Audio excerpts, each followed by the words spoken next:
हाय, स्वागत आहे तुमचं अनुपमाज ब्लॉगमध्ये.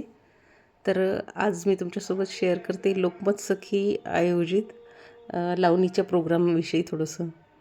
आमच्याकडं परभणीला लोकमत सखीनी गुलजार गुलछडी या संचाचा कार्यक्रम आयोजित केला होता लावणीचा. आणि आम्ही या लावणीच्या प्रोग्रामला गेलो होतो. तुम्ही पाहता किती मोठ्या संख्येने इथे सगळ्या लोकमत सखी उपस्थित होते. आणि लावणीचा हा प्रकार फक्त पुरुषांना नाही तर महिलांनासुद्धा खूप आवडतो. कारण लावणीचा हा प्रकार जो आहे महाराष्ट्रातली खूप जुनी पारंपरिक अशी लोककला आहे. आणि त्या दिवशी म्हणजे आम्ही जेव्हा प्रोग्रामला गेलो त्या दिवशी सगळ्या सखींनी याचा खूप छानपैकी असा आनंद घेतला या प्रोग्रामचा. कारण यातल्या ज्या नर्तकी असतात, नृत्यांगना असतात, त्या खूप सुंदर प्रकारे नृत्य सादर करत असतात. आणि लावणी हा जो प्रकार आहे तो एकदम ठसकेबाज आणि वेगवेगळ्या अदाकाऱ्या यामध्ये सादर केला जातो.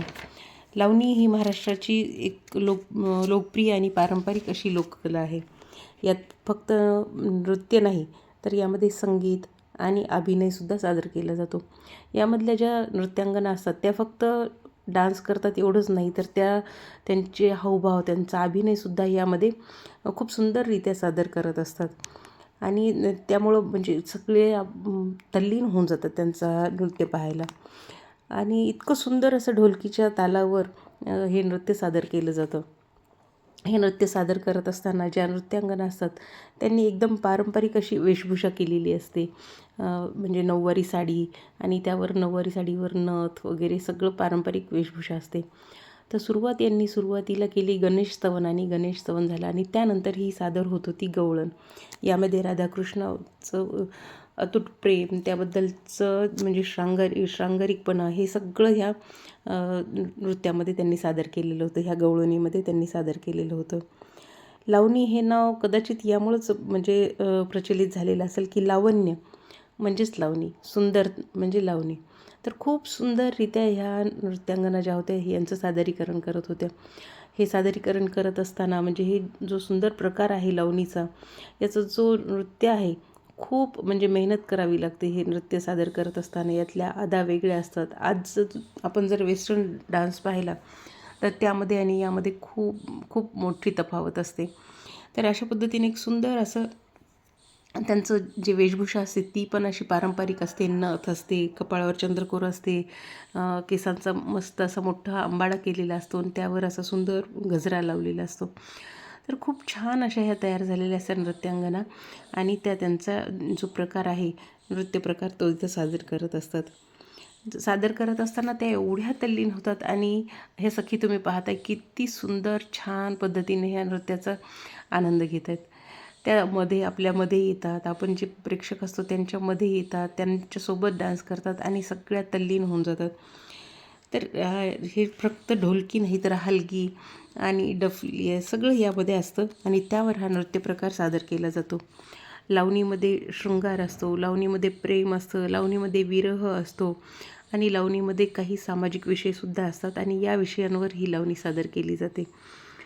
आपण पाहिलं असेल की जुन्या सिनेमामध्ये लावणीमध्ये सवाल जवाबसुद्धा असायचे. त्यामध्ये एक जनरल नॉलेजचे प्रश्न विचारल्यासारखं असायचं, हो की नाही? तर तशा पद्धतीने ही लावणी सादर केलेली असायची. तर हा जो आम्ही प्रोग्राम पाहिला यामध्ये सगळं पारंपरिकपणे सगळे लावणी प्रकार सादर केलेले होते. सवाल जवाब होता, गवळण होती. त्यानंतर जे एक आपण संध्या ज्या होत्या, संध्या प्रभू ज्यांना म्हणत होते, त्यांनी हा एक नृत्य प्रकार सादर केला होता की डोक्यावर 5-6 भांडे घेऊन त्यांनी नृत्य सादर केलेले ते सुद्धा यात होतं. ज्यासाठी हजारो रुपये खर्च करून तिकीट काढून हा प्रकार पाहण्यासाठी लोक जातात. तो प्रकारसुद्धा इथं पाहायला मिळाला.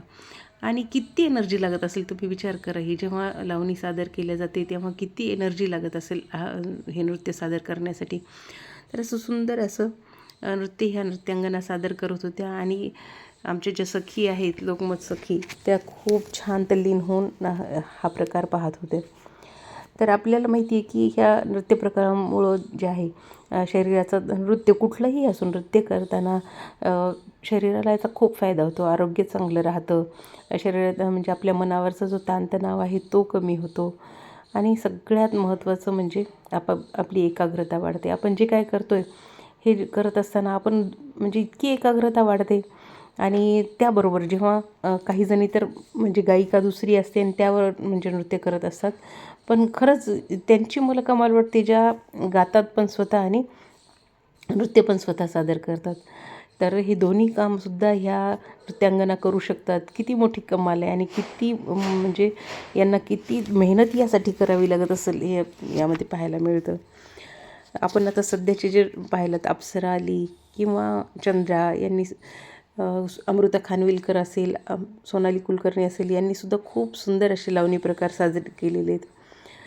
तर सुलोचना चव्हाण या नामवंत मराठी लोकगायिका होत्या. त्यांनी ह्या लावणी प्रकाराला राष्ट्रीय स्तरावर मान्यता मिळवून दिली. त्यानंतर आपल्या संध्या ज्यांनी पिंजरा या चित्रपटात काम केले, त्यांनीसुद्धा खूप सुंदर लावणी नृत्य आपल्याला म्हणजे दिले, की आपल्याला त्याची परंपरा आपल्याला दिली आहे महाराष्ट्राला. तर असं सुंदर असा लावणीचा हा प्रोग्राम आम्ही पाहिला.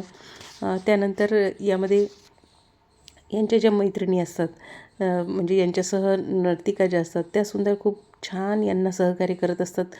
आणि याचं एक एक ठरलेलं असतं की केव्हा यांनी यायचं, केव्हा जायचं. हा सुंदर प्रकार, हा एक प्रकारचं त्यांचं जे कॉम्बिनेशन असतं ते खूप छान पाहायला मिळतं. हे तुम्ही पाहताय की एकावर एक भांडे घेऊन किती एकाग्रता लागत असेल आणि शरीरालासुद्धा किती म्हणजे एक प्रकारचं त्यांना किती स्वतःला एकाग्र करावं लागत असेल.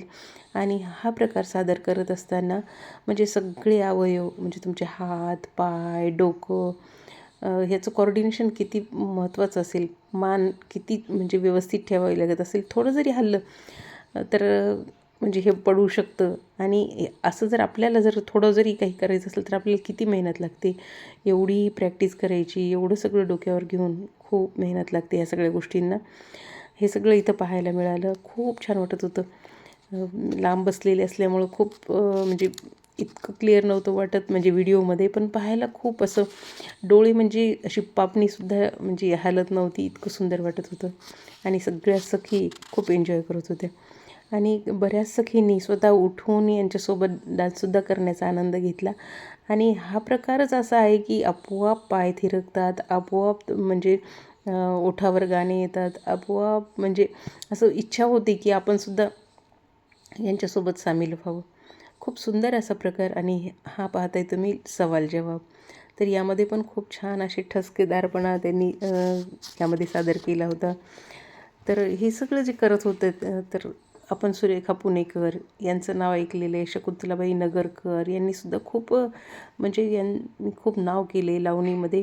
आणि आपल्याला लावणीसारखा सुंदर प्रकार आपल्या महाराष्ट्राला यांनी दिला आहे. त्यानंतर गौतमी पाटील या सगळ्या जणींनी आपल्याला लावण्यांचा नजरारा दिला आहे. आणि आपल्या महाराष्ट्राला एक वेगळी लोककला वेगळा प्रकार यांनी दिलेला आहे. सध्या वेस्टर्न डान्सवर सुद्धा बऱ्याच म्हणजे वेस्टर्न डान्ससुद्धा या लावणीच्या प्रकारात सादर केले जातात. पण ही जी पारंपरिक लावणी आहे हिची मजा काही खूप वेगळीच असते. तर खूप सुंदर असा हा प्रोग्राम झाला आणि आम्ही सगळ्या मैत्रिणींनी हा प्रोग्राम खूप छान एन्जॉय केला. तर तुम्हाला कसा वाटला हा प्रोग्राम नक्की सांगा. आणि जर कधी तुम्हाला योग आला, तुमच्या शहरामध्ये जर हा प्रोग्राम आला, तर तुम्हीसुद्धा ह्या लावणी प्रोग्रामचा आनंद नक्की घ्या. आणि नक्की म्हणजे लावणी पाहायला जा. लावणीकडे पाहण्याचा दृष्टिकोन, आपण लावणी पाहायला जातो आहे म्हणलं की बऱ्याच वेळा नाक मोरडले जातात. घरातूनच म्हणतात, आता तुम्हाला लावणी पाहायची आहे का? पण हे सगळं बाजूला ठेवा आणि यांचं डिवोशन पहा, यांची कला पहा. आणि ही कला सहजासहजी इतक्या लवकर प्राप्त होत नाही. यासाठी खूप मेहनत करावी लागते. आणि ही मेहनत खूप त्यांना म्हणजे खूप काळ त्यांना करावं लागते, सातत्य ठेवावं लागतं. म्हणजे यामध्ये जर त्यांनी सातत्य नाही ठेवलं तर बऱ्याच वेळा यांना म्हणजे ह्या गोष्टीसाठी ह्या स्टेप ज्या असतात ह्या विसरल्या जातात. म्हणून सातत्य ठेवावं लागतं, सतत त्याचा अभ्यास करावा लागतो, एकाग्रता वाढवावी लागते. तर नक्कीच आपणही